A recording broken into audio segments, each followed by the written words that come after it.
Congratulations. You've reached the final stage of your journey. You've crossed endless plains, scaled mountains, defeated legendary fiends, and now you've arrived at the remains of a city that Titus once called home. Although it doesn't feel like a home, but a hollow husk full of memories and nothing more. You can't shake the impending feeling that as you are nearing the end, this is not the type of story where all live happily ever after. As our party gazes at the horizon, there is a feeling of calm before the storm. Moving closer towards the desolate city of Zanarkand, your feet feel heavier and heavier with every step, with nothing but silence to accompany the sound of you moving forward, just like a train that has nowhere to go but the destination the rails take it to. You are now locked in to the conclusion of your story.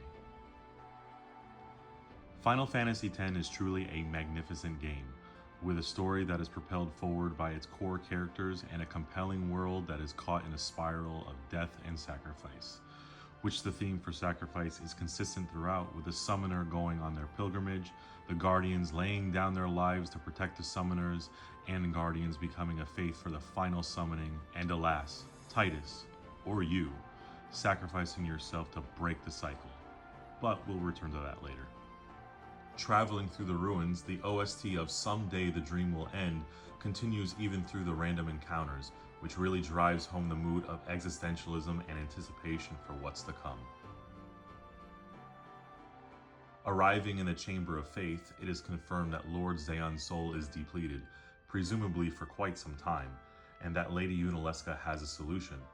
There is an undertone of Auron's story unraveling before you as exposition for what will be the road ahead of you.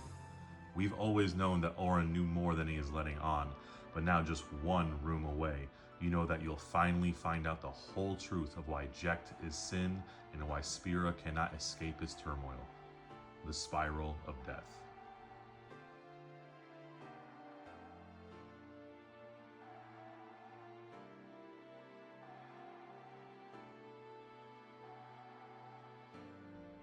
Yunalesca welcomes you as you have completed your pilgrimage, appearing as some unsent warden for all of those who seek to retrieve the final Aeon.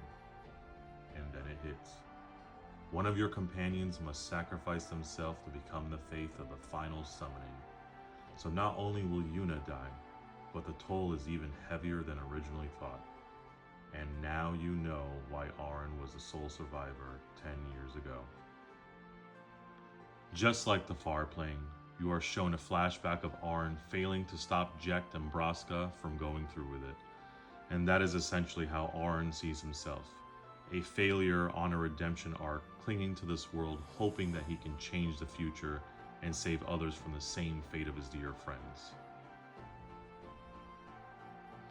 He may come off as composed and of legendary stature, but he still sees himself as a 25-year-old boy who could not change a thing when faced with endless cycles. A cog in the wheel. That is his story. He is the most human of any Final Fantasy protagonist.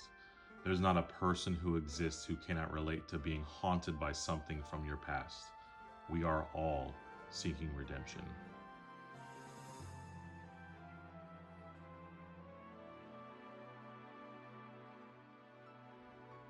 Before we continue, I'd like to call back to my favorite scene of his, and possibly one of my favorite scenes in any video game.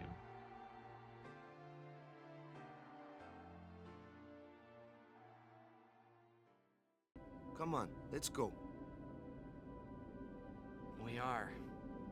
Almost there, aren't we? We've come a long way. What's so funny? You remind me of myself. Before, the closer I came to Zanarkand, the more I wondered. When we arrive, Braska will call the final Aeon. He will fight sin, then die. I thought my mind was made up long before. But when I stood here, my resolve wavered. Never would have figured. Legendary Guardians choke sometimes too, yeah? Legendary Guardian. I was just a boy. A boy about your age, actually. I wanted to change the world too. But I changed nothing. That is my story.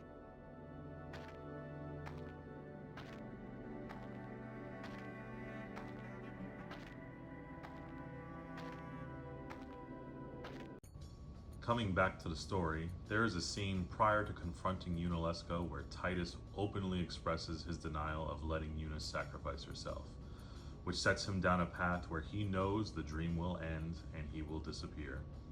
He becomes chastised by Lulu and Waka because they know that it is impossible to achieve everything in a story.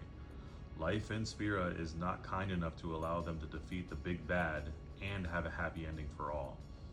Although in an immature way, he does bring up the valid point of there is no actual way to break the cycle if you continue to be carried by the way things are. The only way to break free of the current state of things is to stay true to your ideals and challenge those who set that in motion. The only way to progress is to deny and challenge Yunalesca.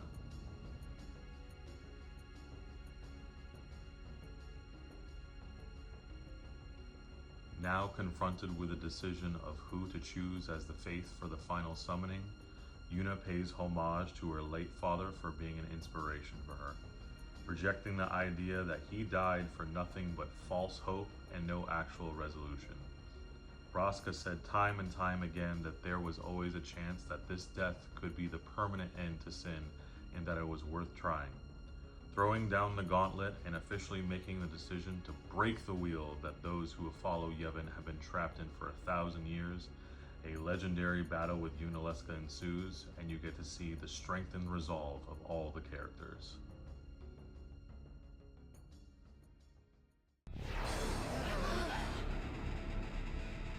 Now! This is it! Now is the time to choose. Die and be free of pain, or live and fight your sorrow. Now is the time to shape your stories. Your fate is in your hands. Yuna needs Kimahri. Kimahri protect Yuna. Well, I'm fighting. I can't believe we're gonna fight Lady Yunalesca. Give me a break. You can always run. Ah. I'd never forgive myself. No way. Not if I ran away now. Even in death, yeah? My thoughts exactly. Yuna! This is our story. Now let's see this thing through together.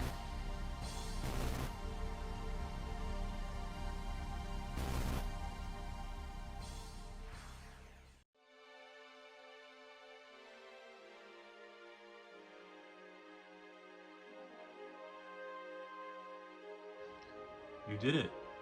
You broke a 1,000-year tradition and carved a new path for yourself and those who come after. Before, through the tragedy of death, there was predictability, but now a new fear has been unlocked, the unknown. Just like the first two acts of the game being told in the past tense, transitioning into real-time events, you have transitioned into the part of the story where no one knows what the outcome will be. Only way to find out is to keep moving forward. By now, you are probably picking up on the allegorical relation to your life. Sometimes life requires you to make scary decisions, and sometimes the result is not what you hoped for, but it doesn't mean you can't learn and grow along the way.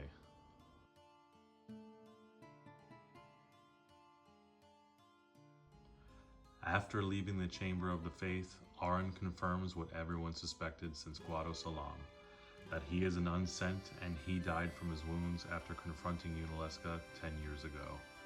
His younger self was crushed by the weight of his friend's passing and he couldn't move on. Angry, he went back to Zanarkand to avenge his fallen comrades, but he was no match for her alone. It makes the fight feel so much more personal in retrospect. As the dialogue continues, his motivations are revealed and he made a promise to Jecht to find a way to watch over Titus. Auron may be a broken person, but he is still a surrogate father for Titus, and you can tell he deeply cares for him. His relationship with Yuna is just a little bit different. He sees his support of her and defiance of Yevon the completion of his story. If he is able to support her and find a way to defeat sin without her death, then he essentially righted the wrong of failing Braska and Jecht. It's just so beautifully written. Auron uses the opportunity to show Titus his memories of the last conversation between him and Jecht. I find it interesting that he chooses to show him instead of speaking, as he knows Titus is stubborn when it comes to his father, and Arn is not good at expressing himself with words. You see a younger and very energetic Arn make a promise to find a way to Zanarkand to guard Titus, which turns out to be him using his connection with Sin as unsent. But Arn essentially gave up everything to fulfill his promise, and it changed him, so there really was 3 casualties 10 years ago.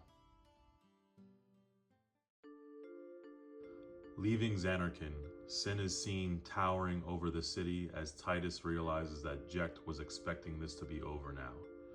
Jecht leaves disappointed, and there is an air of empathy as Titus is starting to feel like his negative feelings towards his father are misplaced. The airship picks up the party, and now it's time to think about another way to defeat Sin, a way that everyone comes out unscathed.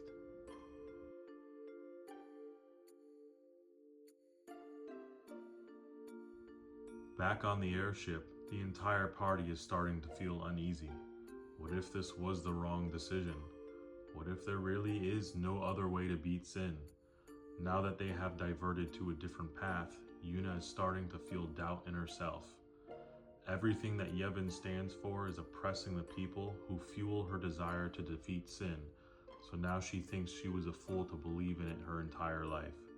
Kimahri, the Ratsu of very few words, chimes in to say that Yuna never ran from her problems before, so she shouldn't be apologizing and she should be focusing on the task at hand. They come up to the conclusion that Bevelle is their next stop to interrogate Master Micah on what they should do next.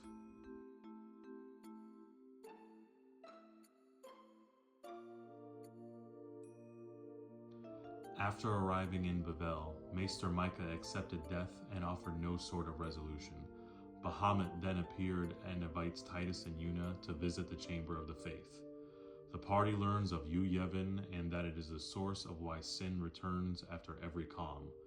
The Faith tells them both that they have been dreaming for a very long time, and when Yu Yevon is defeated, the dream will end.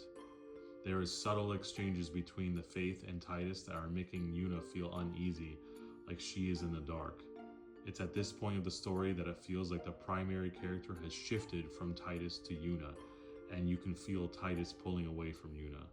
He is young and lacks tact, so is more obvious than he is intending. Now that impending feeling has moved on from one person to another, and you can tell that the end of this story is not going to be a happy one.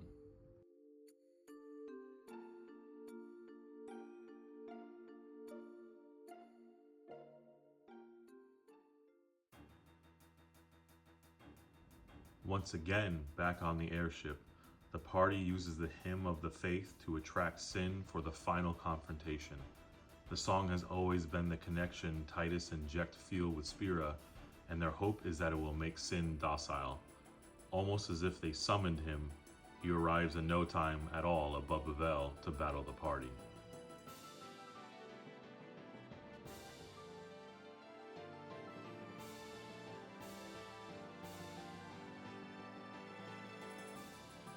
Back when the Crusaders battled Sin, or rather were completely annihilated by him, we already saw how massively powerful he was.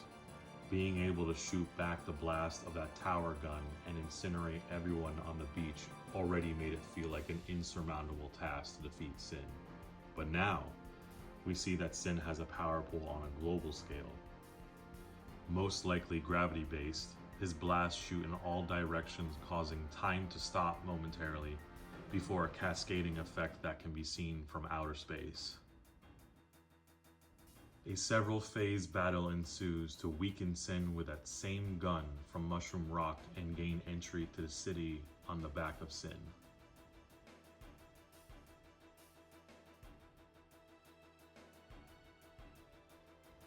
After weakening Sin, he opens a portal directly into the final dungeon, almost as if Jecht has been testing them along the way, but very much wants this to end and be laid to rest.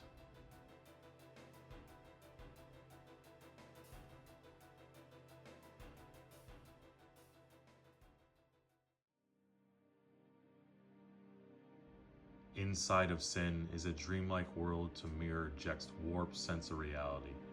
a chaotic blend of Zanarkand 1,000 years ago and Sphera, but darkened to like it's tainted by something demonic. The OST helps set the mood with its ambience and unsettling atmosphere, when the dreams that have fueled the entire plot of the story become nightmares.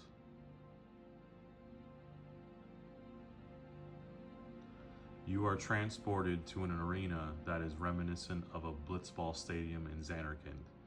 It's unclear if Jecht is catering to the connection between the two of them, or if Jecht has no control over his mind at all. Either way, Jecht musters what strength he can to hold back Sin long enough to have one final conversation with his son. I love this scene because you know that Tidus doesn't hate him anymore, because his actions show actual love and care for his father, but he still has to tell Jecht that he hates him. This is the closure that he needed 10 years ago when Jecht disappeared to Sphera. It seems like Jecht knows this and understands that Tidus hates the person who he used to be and can relate to that. The actions they both take now are more important than the mistakes of their past. Frustrated and confused by the affection he is receiving from Jecht, Tidus lashes out at him to get this whole ordeal over with because he doesn't know how else to respond. His whole identity has been created in defiance and resentment of his father, completely in contrast to Yuna, that now he is receiving the love and respect he always wanted from Jecht. It dismantles everything he thought he knew. This is a lot for a 17-year-old to have to process. I think people tend to forget that Final Fantasy protagonists are literal children going through the hardest things imaginable. Now Jecht succumbs to Sin and the gloves are off. We get a brief moment of Tidus chasing after Jecht, regretting that this will be the last time they're together before the fight begins with Braska's final Aeon.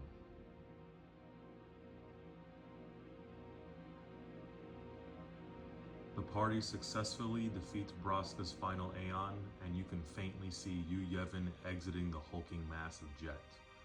Jecht transforms back into his human form, and we are then subjected to an emotional interaction between father and son. Jecht teases Tidus for crying as he always has, but it's more lighthearted now than it used to be in the flashbacks. An interesting thought. Time alters our perception of our memories, so it makes me wonder if Jecht has always been that lighthearted and Tidus just didn't understand, or if Jecht really was a mentally abusive alcoholic. But now the tears come out like a dam not having the strength to hold back the current any longer. The walls have come down. Tidus opens up about being glad that Jecht is his father and has overcome his grief from losing his father 10 years ago. This is the conclusion of Tidus' story. Everything from this point will be primarily focused on Yuna and her relationship with Tidus.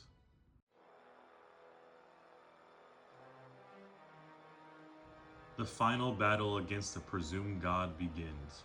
One last step until Sphera is forever saved from the tyranny of Sin and Yu Yevon. Before the fight starts, Tidus finally tells all of them what he has known for some time, that he will disappear once Yu Yevon is defeated, that his Zanarkand is just a dream and he will no longer exist once they succeed. You have journeyed from the point of view of Tidus, but he really isn't the main character of this story. He is a huge driving force of the story, but he truly ends up being Yuna's Lord Zaun.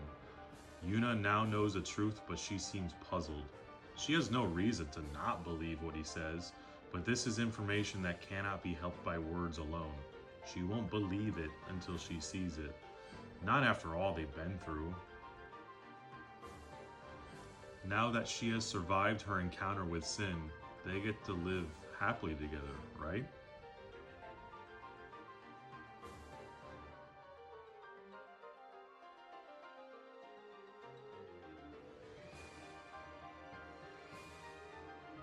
Side note, I find it interesting that your party has auto life on for this entire fight, so it's basically impossible to lose it.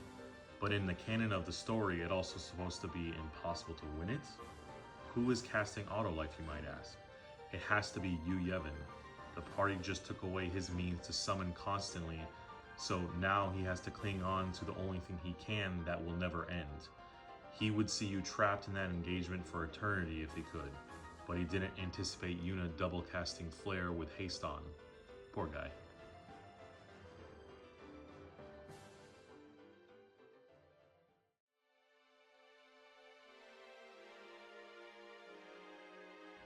And now the journey you have witnessed from start to finish is over. All things, good, bad, and somewhere in between, must come to an end. Now begins the hardest part. How do we cope with moving on from good times or just surviving through the hard times? This scene shows us people in Besaid cheering and rejoicing at the permanent end to sin. No more meaningless deaths in support of a false god. But it's not a happy ending for everyone.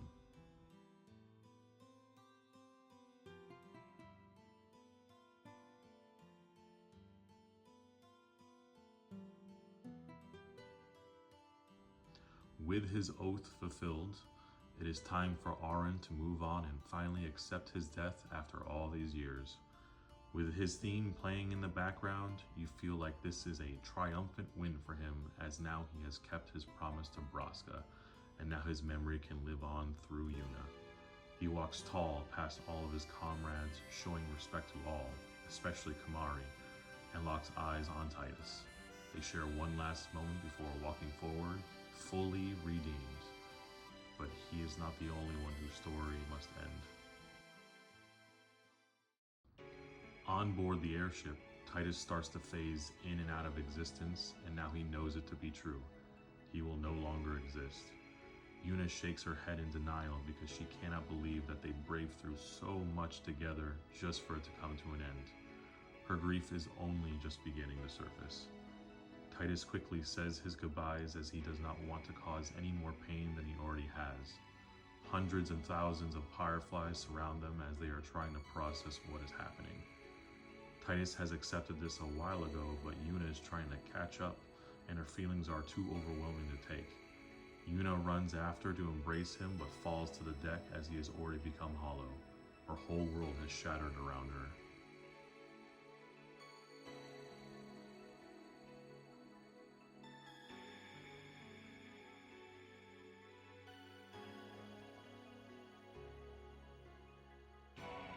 Laying there lifeless on the deck, she now realizes that this is the cost of what they have done. The man that she loves traded for her own life and the lives of Spira.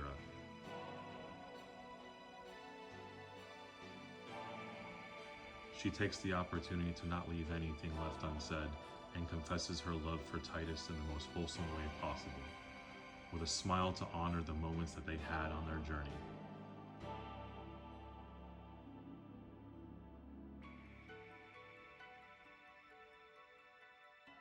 Against all odds, Titus moves forward to embrace her one last time before leaving this plane of existence. This changes the air from sadness and pain to bittersweet.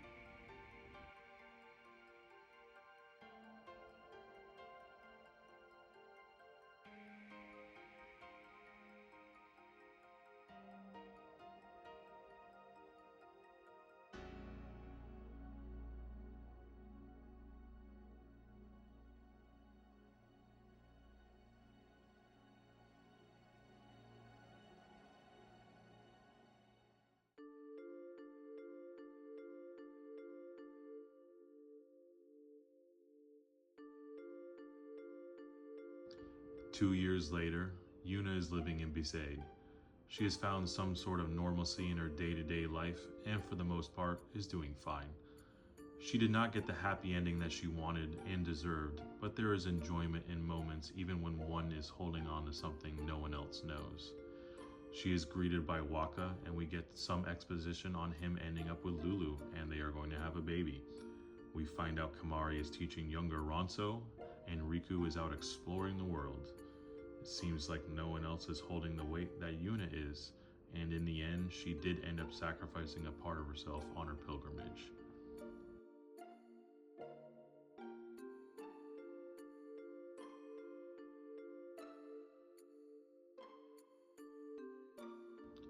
She takes a moment to enjoy the scenery and silence on the beach before heading back into town.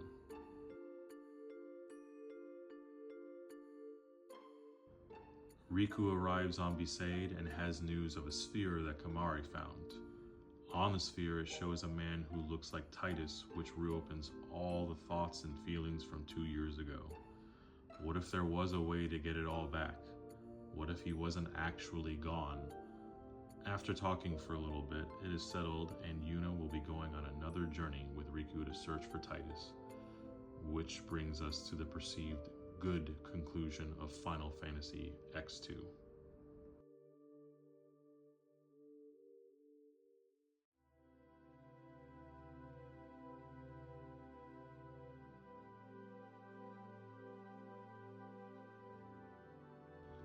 Back where it all began, Titus is seen standing on that hill just outside of Zanarkand. He begins talking about a theory he has on why he's back in Spira, trying to make sense of all of this. Yuna is mainly quiet in this scene as she is the one that had to live without him for years, and she's just trying to enjoy his company after all this time.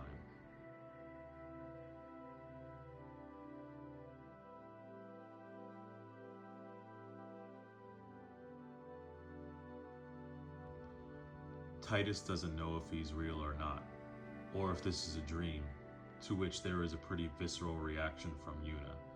She's very afraid of whatever this is ending. If it is a dream, then she wants to stay in it as long as possible. This is the happiest she's been since he left, and her life has been so full of sacrifice anyways, so one more sacrifice to be with the one she loves is okay, right?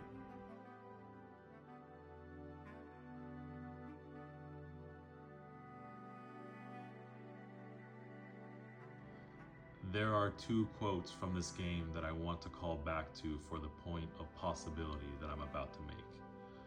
When they were in Guado Salam and Titus's mom showed up, Yuna suggested that his mom must have accepted death while she was still alive. In reference to this, Titus recalled how different his mom was after Jecht went missing, talking about when one of the 2 lovebirds die, the other loses their energy. Fast forward to the confrontation with Yunalesca, Auron says now it's the time to choose. Die and be free of pain, or live and fight your sorrow. I believe this is the ending where Yuna succumbed to her grief to be with Titus.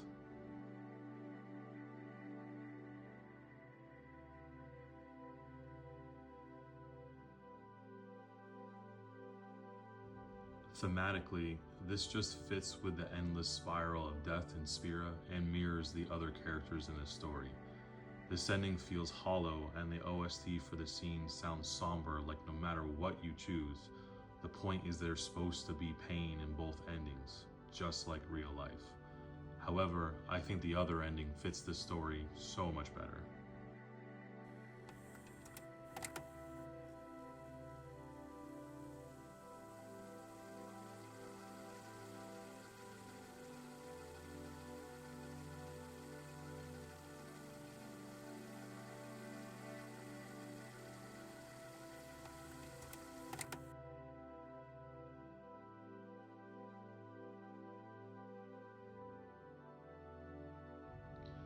In the other ending, Titus arrives like a far-plane apparition to embrace her just as he did on their last moment together.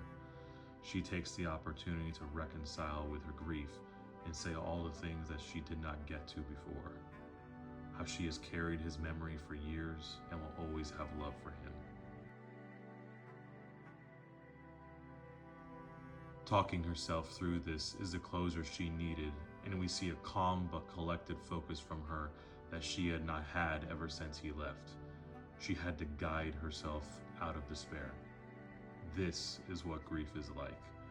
When someone you love leaves, they take a piece of you and you do your best to continue to live on.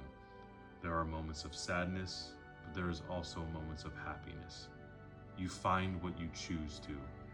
We live and fight our sorrow. This is how Yuna overcame her grief and let go.